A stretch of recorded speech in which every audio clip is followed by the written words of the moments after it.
have great people surrounding me, my wife, kids, my grandkids. 6 pictures, 6 reasons Chuck Riley decided to fight back against bladder cancer. These are your pride and joy here. They are.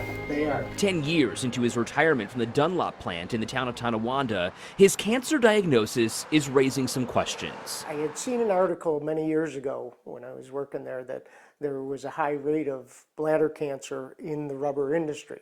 I thought, well, maybe there's something to this.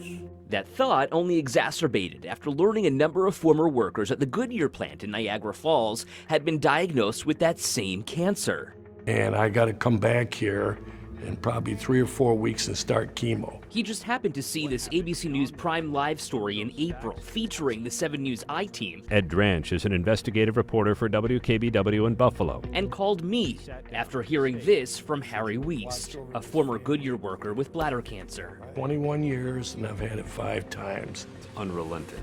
It is unrelenting, and it's tough because it always brings all this stuff back. My concern is, will it come back with me? Sumitomo acquired Dunlop in 1986.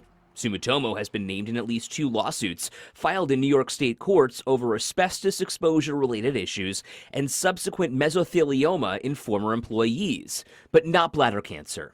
I sent this email to a spokesperson for Sumitomo asking whether cancer-causing chemicals were used at the plant, what precautions were taken, and if there's concern about workers diagnosed with bladder cancer.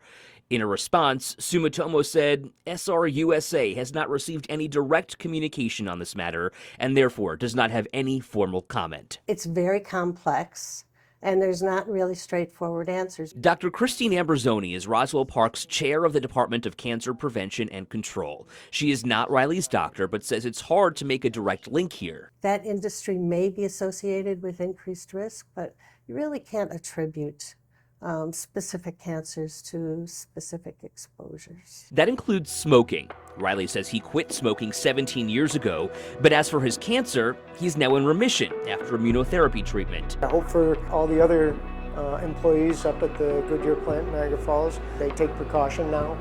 With so many questions and few concrete answers, Riley knows one thing for certain. He's determined to continue fighting for those he loves. 5 grandchildren? For the 7 News I-Team, I'm Ed Dranch.